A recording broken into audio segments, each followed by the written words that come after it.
Bueno, saben que aunque lo encuentren ahí, no va a decir así como están diciendo ellos, pero sí lo pueden entender de esa manera. Cuando lo leen, sí lo pueden entender de esa manera. Pero es curioso, ¿no? Que cómo lo presentan ellos, de que por un solo justo se mantiene el mundo.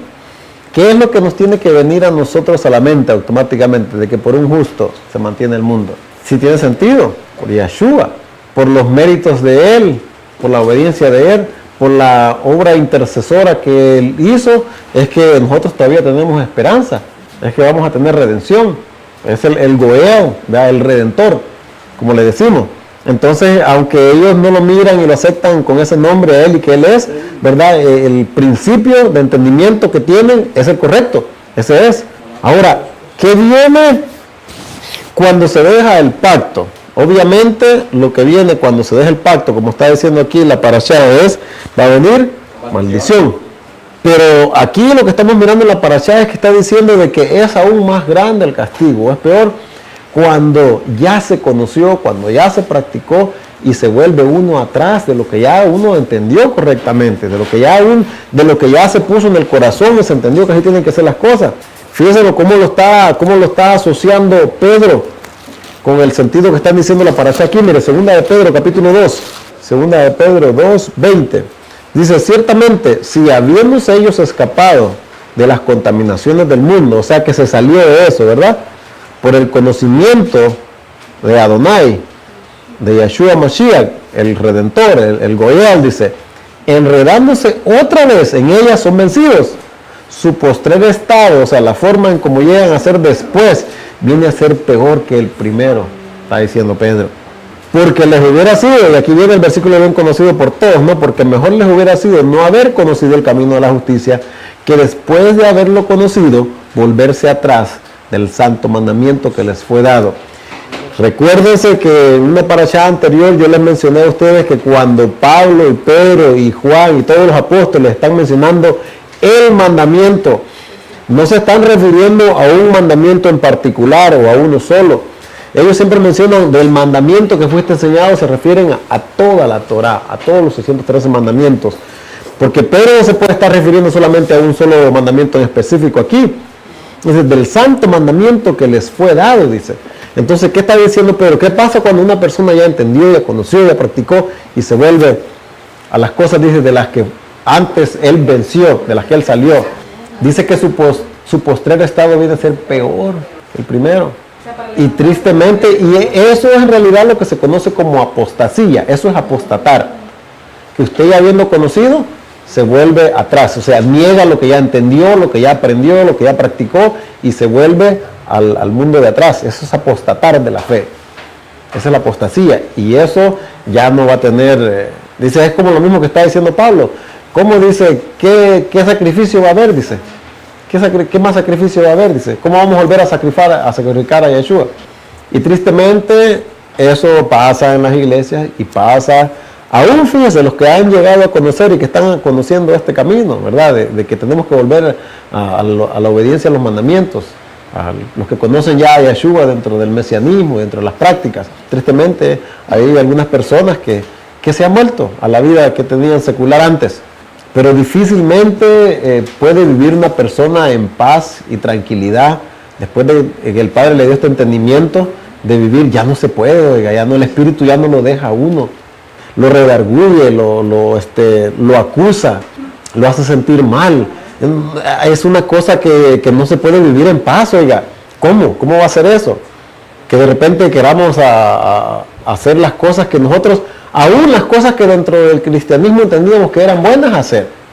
Ya hay cosas que simplemente ya no volvemos a esa clase de prácticas. Entonces, ¿por qué? Esto viene derivándose de lo que está diciendo de que no tiene que producirse, ¿verdad? Y él, ni ajenjo, ninguna raíz que produzca eso, y que no pensemos de que viviendo en esa desobediencia vamos a poder tener paz. No podemos, nos van a venir las enfermedades, nos van a venir los problemas, van a venir la maldición de la ley, porque esas raíces, si se dejan, son como esas raíces que crecen, van creciendo y van creciendo, ¿verdad? Y después es difícil. Todas estas son advertencias, hermanos, para las generaciones futuras que les está diciendo a Moshe y que se aplica ahora a nosotros también. Advertencias, adelante. Advertencias que fueron dadas por los profetas. Recuérdense, estábamos hablando del pacto, ¿no? ¿Y qué estábamos hablando en cuestión del pacto? De que un pacto no quita el anterior, sino que se va construyendo en el anterior siempre. ¿Ok? Y los profetas vez tras vez llamaron a ¿qué? Llamaron a caminar en fidelidad. ¿Fidelidad a qué llamaban los profetas? ¿A qué fidelidad hablaban? A la fidelidad de la Torá, de los mandamientos. Siempre que ellos llamaban al arrepentimiento, ¿era qué? A la obediencia. Entonces, ¿pero cuánto tiempo había pasado ya desde que se estableció el pacto? A la fidelidad que ellos llamaban era al pacto. 1400 años después de que se dio la Torá en el Sinaí. O sea, estoy hablando ya cuando vino Yeshua. El profeta Yohanan todavía sigue llamando al arrepentimiento. Y dice, arrepentidos porque el reino de los Shamaim se ha acercado. ¿A qué clase de arrepentimiento los está llamando él? ¿Que se arrepientan de qué? ¿De qué se tienen que arrepentir? Verse apartado de la Torá. De quebrantar la Torá, ¿verdad? Tienen que arrepentirse de quebrantar la Torá y volverse. ¿Tienen que arrepentirse de qué? De que han estado quebrantando los mandamientos, que han estado quebrantando la Torá. De eso arrepiéntanse. Y vuélvanse entonces, obviamente, a la obediencia a ellos. Entonces, ¿hace sentido de que tiene que haber un cambio de parecer? Si ningún pacto ha abrogado a otro, si todos los profetas, el único trabajo, por así decirlo, y lo que el Padre mandó a exhortar a su pueblo fuera que se regresaran a la obediencia al pacto, que se regresaran a la obediencia a los mandamientos, ¿por qué entonces va a venir de repente, en el tiempo de Yeshua, ya un pacto nuevo, un pacto diferente? Un pacto el que usted no tiene que guardar ningún día en especial. Todos los días son iguales, como dice Romanos 14, ¿verdad? Así como se ha entendido Romanos 14, ¿se recuerdan de eso, verdad? Donde dice, todos tienen diferencia y dicen que un día no hace diferencia, un día es igual que el otro. ¿Qué hace sentido ese cambio de parecer? Fíjense cómo la teología ha presentado a cómo el Padre ahora ha tenido, supuestamente, ¿no?, un pacto diferente ya con la venida de Yeshua. Dice, algo así dicen ellos más o menos. Olvídense de todas esas cosas que la Torá dice. De ahora en adelante solo tienen que creer en mi Hijo. Eso que les hablé de que hay que guardar sus mandamientos y esas cosas ya no las tienen que hacer. ¿Hace sentido eso razonablemente de que el Padre sea de esa manera? ¿Será justo para los que fueron castigados por la desobediencia antes? Como que aquellos estuvieron obligados a obedecer esto, pero ahora nosotros ya no lo tenemos que hacer. ¿Eso no sería justicia? Que unos tuvieron que ser castigados y muertos por obediencia a esto, pero que ahora ya no estamos exonerados de guardar eso. Es una posición en realidad ridícula, porque hacen aparecer a Hashem como que Él es voluble, como que Él cambia, como que Él es caprichoso en su manera de ser, porque ahora está mandando a hacer algo. ¿Okay? Después castiga porque no se hizo algo, pero ahora los exonera. Ahora, como dicen, los absuelve, dicen, no, ya no lo tienes que guardar, ya no lo tienes que hacer. Esa clase de creador, esa clase de Elohim, esa clase de Padre, creador, no concuerda con el carácter que nosotros entendemos y que las Escrituras hablan de que Él es, y que Él mismo dice a través de su mandamiento que Él es. No tiene ritmo ni tiene razón, o sea que es como que va así, para arriba y para abajo. Pero ¿sabe por qué lo queremos entender a Él así? Porque así somos nosotros. Por eso lo queremos entender a Él así. ¿Y qué es lo que leímos de la Haftorah que está diciendo ahora? Mis caminos no son vuestros caminos. ¿Okay? Pero nosotros lo queremos hacer a Él como nosotros pensamos. Mira, ya no hay necesidad de guardar esas cosas. Pero así es como la teología entiende a Hashem, de que Él ya cambió de parecer. Entonces, tenemos que quitarle ese versículo ahí ¿en qué es? El número 23, 18 y 19, cuando dice Él, yo no soy hombre ni hijo de hombre, para que mientras ni se arrepienta. Tendríamos que quitarle eso ahí, porque con la clase de teología que hemos querido creer en mucho tiempo atrás, lo hacemos aparecer como que sí Él se arrepintió, como que sí Él cambió, que lo que Él bendijo ya no tiene bendición, que lo que Él santificó ya no es santo. Y me estoy refiriendo no al Shabbat, porque ahora cualquier día es santo. Todos los días son santos, dicen. ¿Dónde dice que todos los días son santos en las Escrituras? Usted no va a encontrar una escritura que diga que el primer día, que el domingo, que el martes, el miércoles, ni existen esos nombres en la Escritura. ¿De qué es lo que significaba apartado? ¿De qué es lo que significa kadosh? Y esos son los problemas que nosotros tenemos que aprender, miren, rápidamente a identificar. Cuando miramos en una escritura una clase de doctrina que no encaja con lo que ya fue hablado en los mandamientos. Una clase de práctica ya sea física o ya sea espiritual, que queramos entender, que no encaja con la obediencia a los mandamientos. Entonces estaríamos diciendo, entonces cambió el pacto. Entonces, si quiero entender eso de otra manera, quiere decir que de alguna forma el pacto cambió. Digamos que no cambió en su totalidad, que hay ciertas partes del pacto que no cambiaron, se quedaron así, ¿no? Pero hay unas que sí. De todos modos lo haría un pacto diferente, ya no sería el mismo. Porque fíjese, dentro de las creencias que teníamos antes, nosotros aceptábamos, y todavía seguimos aceptando, ¿no? Porque algunas de esas cosas son buenas, ¿verdad? Que era malo, pues que es malo robar, porque es un mandamiento, que sabemos que es un mandamiento, que no se debe robar, que no se debe matar, que no se debe adulterar, ¿verdad? Como hizo David. Pero ¿qué está pasando con esto? El punto que Moisés les está presentando es que, mira, van a venir tiempos futuros en que si tú obedeces, vas a tener la bendición. Que si tú desobedeces, te van a venir consecuencias y no van a ser las mejores. Ahora, ¿sabe que en la parashá de esta semana, lo que usted estaba mencionando, ¿no? Tú también mencionaste lo de las cosas secretas pertenecen a Hashem, nuestro Elohim, mas las reveladas son para nosotros. Yo no sabía que ellos tenían un tipo de entendimiento, o tenían dos posiciones en cuanto a las cosas secretas. ¿Sabe cómo interpretan ellos y entienden cuando dicen las cosas secretas pertenecen a Hashem? Dicen, los pecados secretos pertenecen a Hashem, dicen ellos. Porque solamente Él los puede juzgar. Nosotros no los podemos juzgar. Los que están a la vista, claro que por medio de la Torah, nosotros los podemos juzgar. Pero los secretos, dicen ellos, solamente Hashem los puede juzgar. Solamente los conoce, solamente los puede juzgar. Aunque quizás nosotros los hemos ahí de vidas, pero si no tenemos evidencia y no hemos visto, no estuvimos ahí, no sabemos, no los podemos juzgar. Esa es una interpretación que ellos tienen, ¿no? Pero la más conocida, que son dos, es las cosas en cuanto a las cosas que nosotros las escrituras no nos dicen. Por ejemplo, podemos tener preguntas como el porqué de la maldad, el porqué del sufrimiento, el porqué de la injusticia, cómo es la naturaleza del Creador. ¿Qué quiero preguntar cuando digo cómo es la naturaleza del Creador? Y a Dios quién lo hizo, dice la gente, ¿no? Es la misma pregunta como ¿qué vino primero, el huevo o la gallina? Son preguntas que para nosotros no hay respuesta, preguntas que uno se hace, que son cosas que por A o B razón no han sido reveladas. Y yo creo que más ha de ser porque aunque se nos las revelara, no las entendiéramos.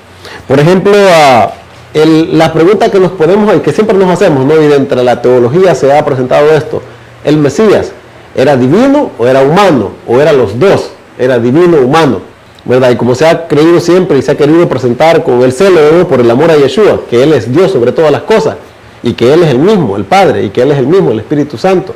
¿Por qué? Porque la mala interpretación de que yo y el Padre uno somos, por esa interpretación fuera de contexto. Todas esas clases de preguntas que a veces las escrituras no nos dan una respuesta específica, son las que nosotros a veces perdemos tiempo en estarnos haciéndola y debatiendo entre nosotros. El que sí, el que no, el que quién tiene la razón. Porque fíjense que la mayoría de las cosas que nos dividen, especialmente en los diferentes ministerios, son esas mismas cosas que no han sido reveladas. Esas son las cosas que tiene la teología en sus dogmas, ¿verdad? De las cosas que no están específicas aquí, pero que la gente llega a asunciones, llega a conjeturas. Y porque yo creo que esto es así, me divido de ti, y tú te vas y te formas tu grupo allá porque tú crees eso así. Esas son las cosas que mayormente nos dividen. Pero fíjense lo que está diciendo Pablo al respecto. Mire, 1 Corintios 13. Yo les he mencionado más de una ocasión esto. Dice, voy a empezar a leer desde el 11. 1 Corintios 13, versículos 11 y 12. Cuando yo era niño, dice, hablaba como niño, pensaba como niño, juzgaba como niño. Mas cuando ya fui hombre, dejé lo que era de niño. Ahora vemos por espejo, oscuramente, dice, no dice claro. Mas entonces veremos cara a cara. Ahora conozco en parte, pero entonces conoceré como fui conocido. ¿Qué está diciendo? ¿Está diciendo Pablo que él conoce todas las cosas? Está diciendo que lo tiene que entender. Cuando él dice entonces, pero entonces, ¿a qué se estará refiriendo? Al futuro. Cuando dice que cuando ya no vamos a ver las cosas más como un espejo borroso.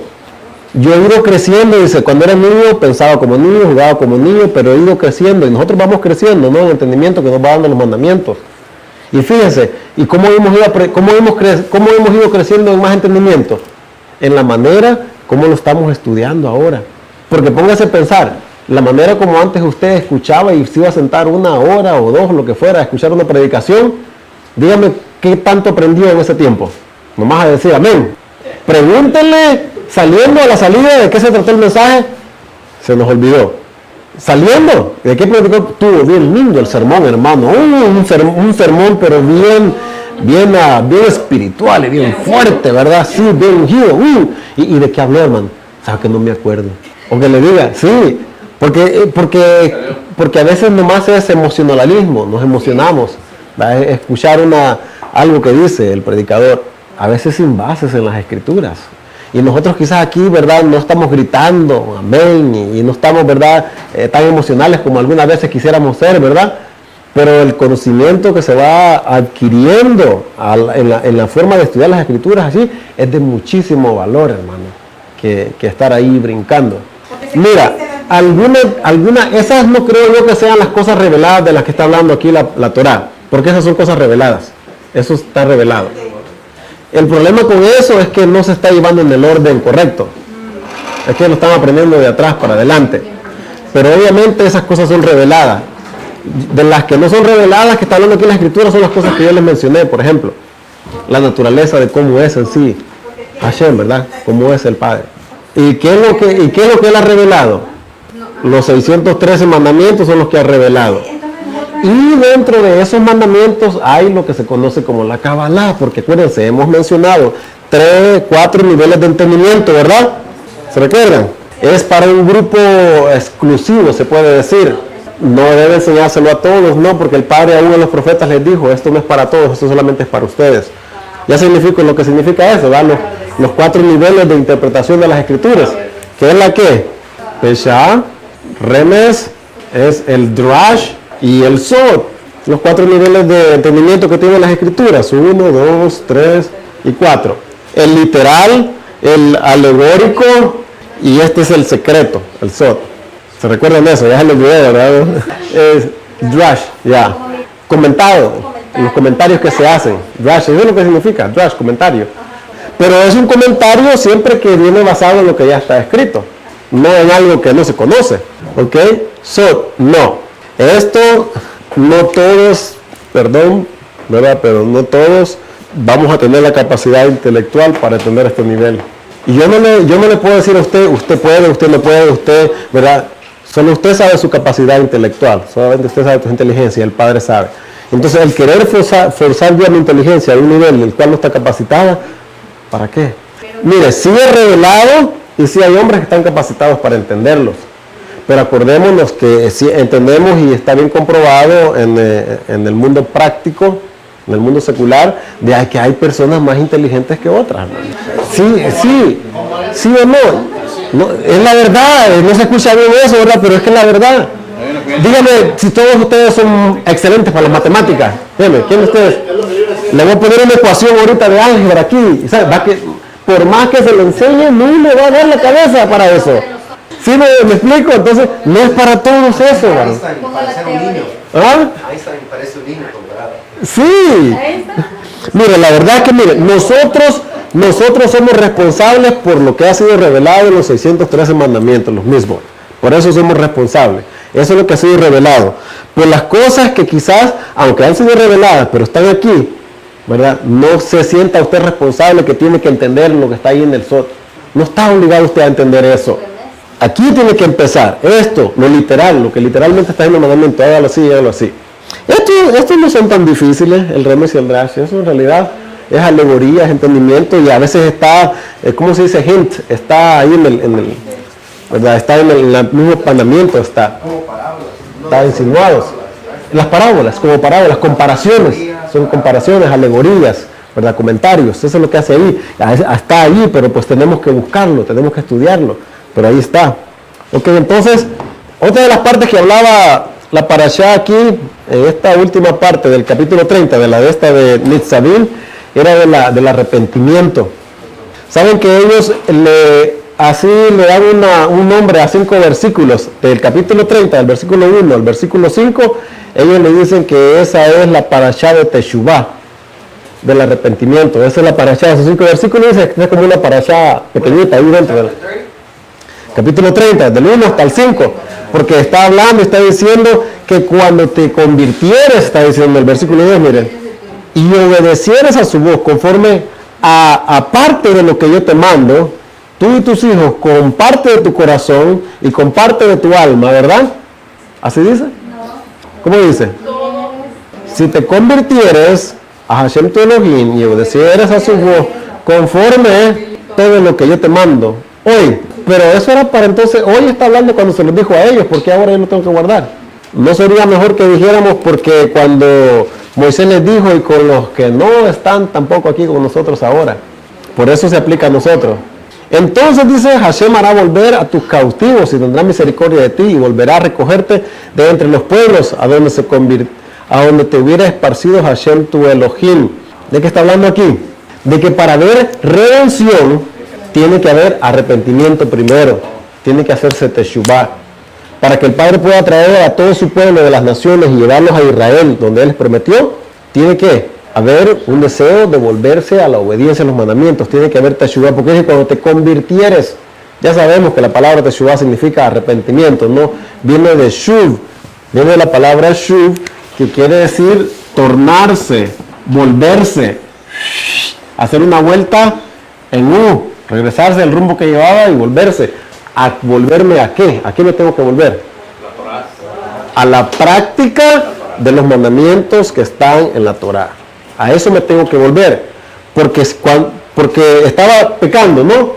Ya no pequéis. O sea, ya no transgredas los mandamientos. Porque el pecado es la transgresión de la ley.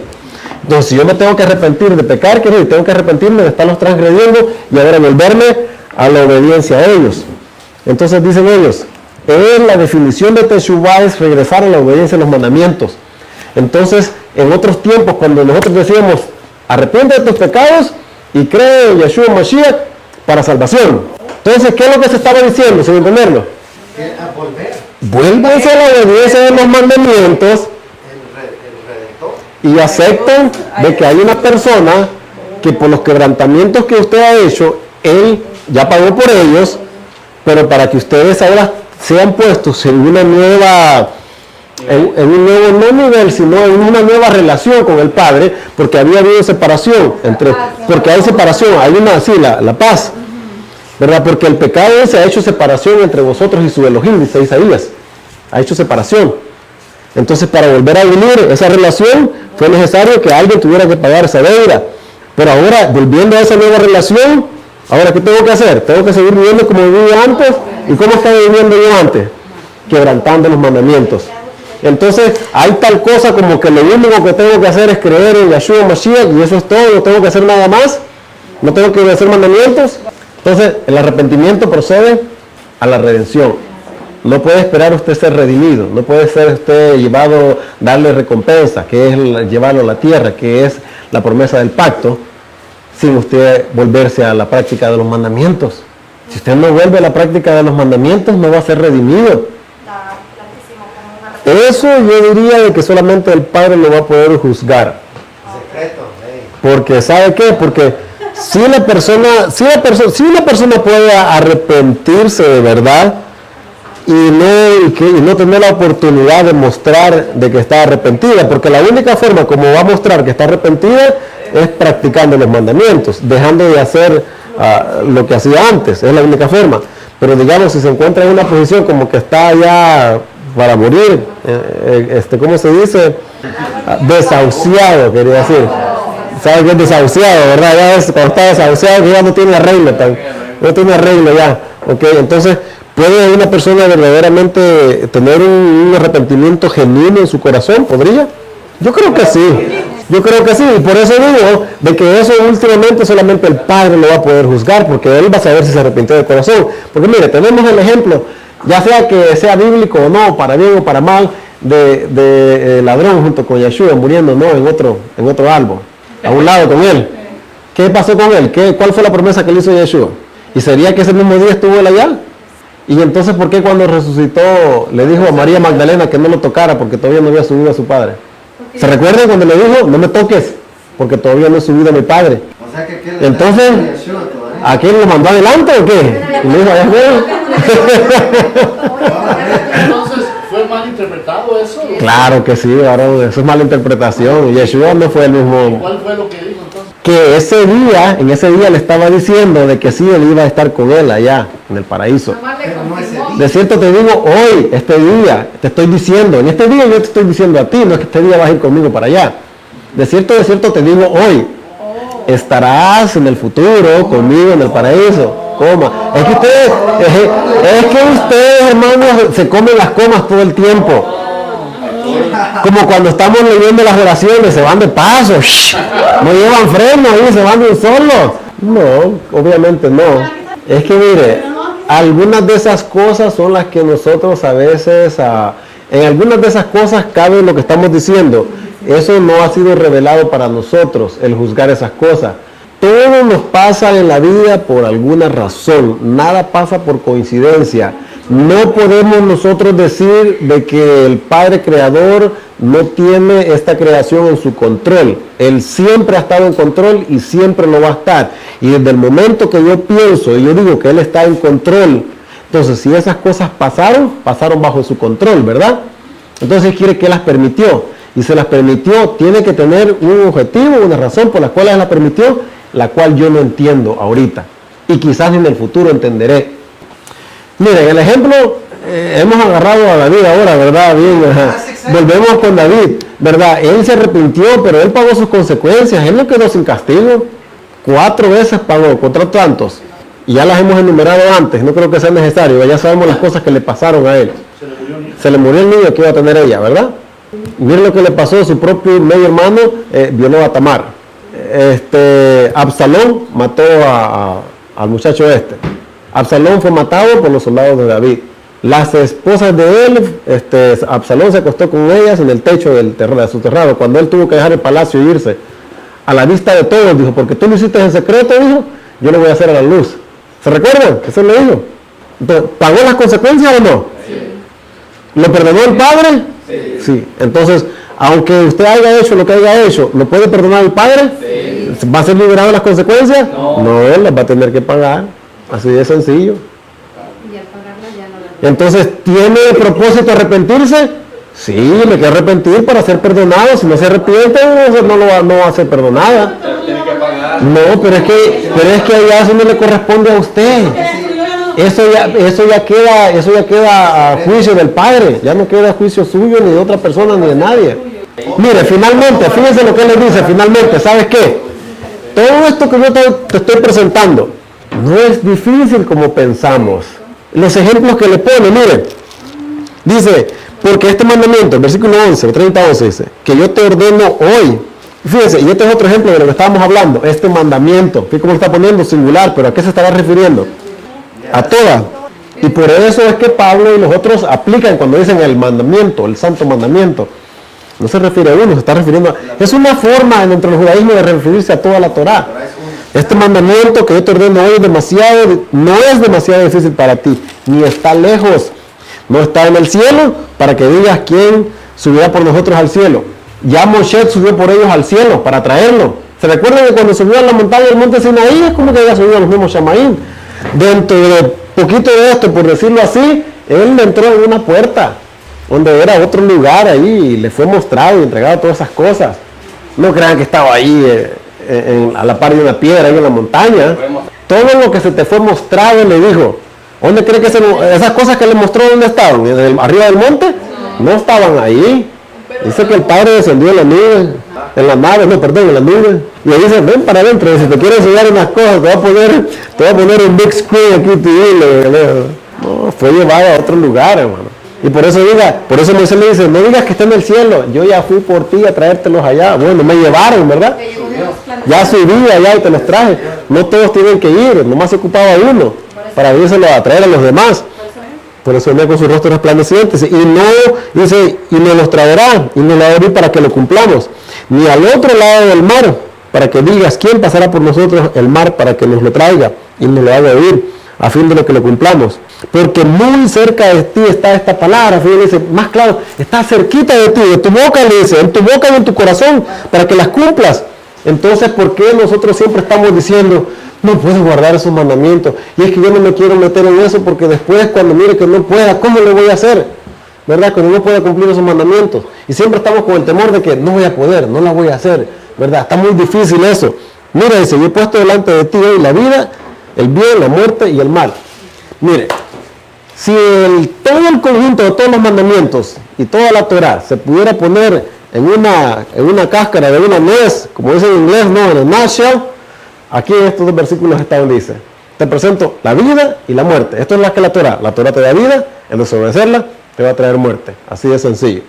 Si lo queremos reducir no, a una sola expresión, porque yo te mando hoy que ames a Hashem tu Elohim, que andes en sus caminos y guardes sus mandamientos, sus estatutos y sus decretos, para que vivas y seas multiplicado. Y Hashem tu Elohim te bendiga en la tierra en la cual entras para tomar posesión de ella. Este es otro ejemplo, aquí otro versículo de las cosas que compartí con ustedes anteriormente y les dije, mire, el mandamiento es una cosa, el estatuto es una, el decreto es otro, ¿verdad? No es la misma cosa. Siempre estamos mencionando mandamientos, estatutos, preceptos, ¿verdad? Leyes. No es lo mismo, porque si es lo mismo, ¿por qué? Porque en el hebreo la palabra es diferente, no es la misma. Entonces muchos de ellos tienen que ver con las prácticas civiles, muchos de ellos tienen que ver con las prácticas religiosas, muchas tienen que ver con las prácticas sociales, porque acuérdense, son una nación y una nación tiene cultura. ¿Qué es lo que tiene que ver con la cultura en una nación? Ok, esa es una. ¿Qué otras cosas tiene entre la cultura? Su comida es parte de la cultura, de una cultura. Más, su vestuario es parte de la cultura. ¿Qué más? Sus dichos, sus dichos es parte de la cultura. Los dichos en México no quieren decir lo mismo. Si usted va a decir un dicho que solamente en México lo entiende, no va a querer decir lo mismo en Centroamérica. No. O le pegan o le dicen está loco. ¿Qué es lo que quiere decir?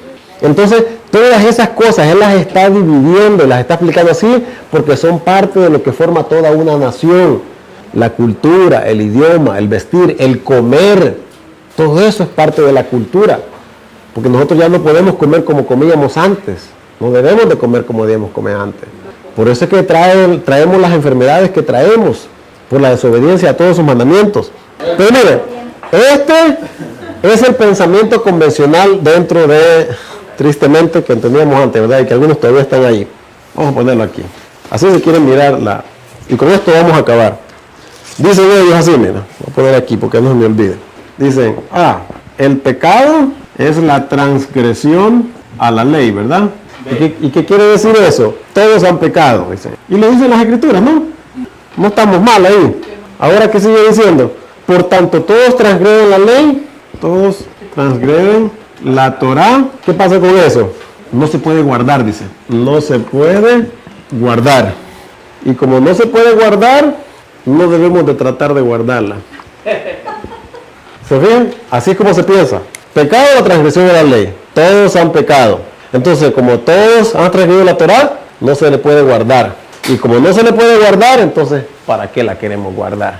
Si no se puede. ¿No es así como pensamos?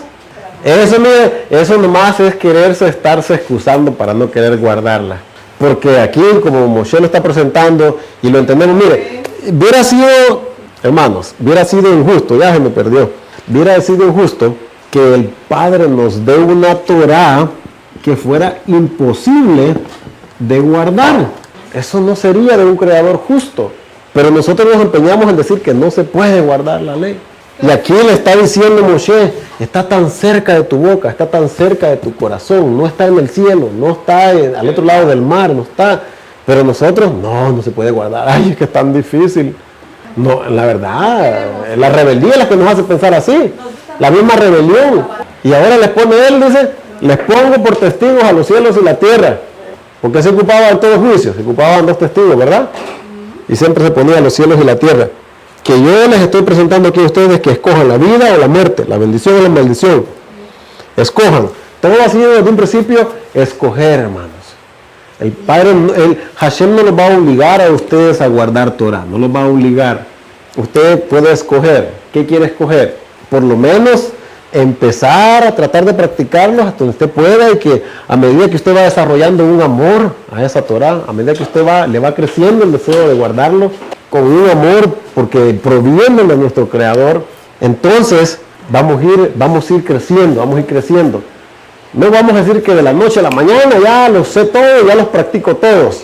Porque eso sí es imposible, que de la noche a la mañana usted ya los conozca y los aprenda y los practique todos. Cada día tenemos la oportunidad, cada día que nos levantamos tenemos la oportunidad para ir mejorando, irlos practicando. Entonces, dejémonos ya de, como dicen, de pamplinas y vamos a obedecer los mandamientos. Dejémonos de cuentos ya.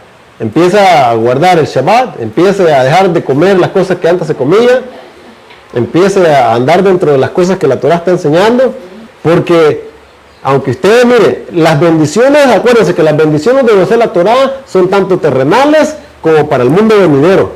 Entonces, si usted solamente guardara la Torah para obtener beneficios terrenales, haría bien si solo por eso lo hiciera. Viviría sin enfermedades, viviría feliz, viviría tranquilo de las bendiciones que le trajera la Torah. Pero automáticamente, si usted la empieza a guardar, también le va a traer beneficios futuros para el mundo venidero. Eso es inevitable. Así como cuando usted desobedece es inevitable la muerte, cuando usted obedezca va a ser inevitable que usted reciba recompensa, porque el Padre no nos deja sin recompensa cuando obedecemos. Como está diciendo la misma Haftorah, no regresa a él vacía. Bueno, vamos a quedarnos ahí. Y la parashá, pues la otra que estaba incluida ahí, pues yo creo que todavía nos queda vida suficiente para que de alguna manera u otra nosotros podamos redimir, no a nosotros mismos, pero parte del tiempo que hemos perdido y parte de las desobediencias en las que hemos vivido. Fíjese que el hecho de que usted y yo estemos aquí sentados estudiando la Torah de la forma como la hacemos, somos un cumplimiento de la profecía que está diciendo aquí Moisés. Porque cuando dice, cuando te convirtieres a Hashem tu Elohim y obedecieres a su voz conforme a todo lo que mando, entonces Él nos va a hacer regresar, dice. En ese punto estamos nosotros ahorita. Estamos ahora, nos estamos convirtiendo, ¿verdad? Estamos regresando a la obediencia a esos mandamientos. ¿Y qué va a pasar cuando empezamos a implementar eso en nuestras vidas? Dice el Padre, nos va a llevar, dice, a su debido tiempo, no hoy quizás, ni mañana, pero cuando se llegue el tiempo cumplido, dice, nos va a llevar para allá, para lo que nos prometió a nuestros padres. La verdad sí, hermano, somos muy bendecidos de que nosotros hemos regresado antes que otros, porque otros todavía no han regresado y no quieren regresar. Y usted, ya sea, si usted lo quiere mirar por coincidencia o como lo quiera mirar, pero usted ya está regresando, ¿va? Y está usted y Dios está cumpliendo eso, que nos estamos convirtiendo en nuestros malos caminos, estamos volviendo a la obediencia a los mandamientos. Somos una evidencia palpable de esto que Moshe está diciendo aquí. Porque en otro tiempo nosotros no teníamos el deseo de volver a estas cosas. Es que ustedes piensan, a veces nosotros pensamos de que adorar a otro Dios es simplemente a hincarse, a rezarle, a adorar a un shinto, ahí un mono ahí vestido, ¿verdad? De madera o de... Eso no es solamente adorar a un Dios, los dioses vienen en diferentes formas. Sí, por eso él presentó diferentes niveles de cómo era que había la idolatría, tenía varios niveles. La idolatría no es solamente reverenciar a un monumento. Esa no es la única forma de idolatría, hay muchas formas de idolatría. Entonces, en un sentido, sí estábamos adorando a otros dioses. Prácticas de comer Y la comida, varón. La comida y el sábado. Son los puntos más... no les llegue por ahí porque olvídese.